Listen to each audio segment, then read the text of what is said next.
In this lesson, we're going to go through the personal pronouns known as tūkapi. In English, they are I, you, he, she, it, we, and they. In the Māori language, personal pronouns are gender neutral. So I is au, you is koe, and he, she is ia. So au, koe, ia. All of these tūkapi are singular, meaning it denotes one person. Let's get into the plural kupu. So for two people or more, there's no one word like we.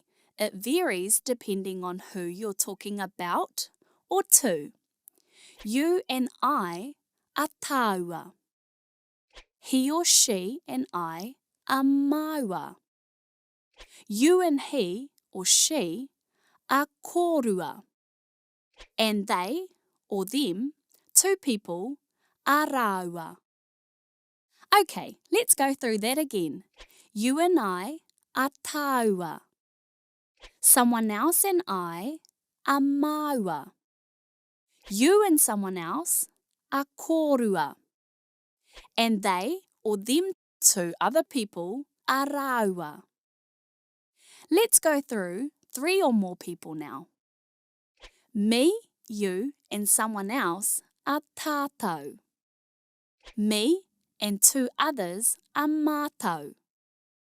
You and 2 others are koutou. Those 3 others are rātou. It can be quite confusing at first, but with practice you'll quickly get the hang of it. Tātou, mātou, koutou, and rātou are used for more than 3 people as well. Tēnā karawhiua. Give it a go.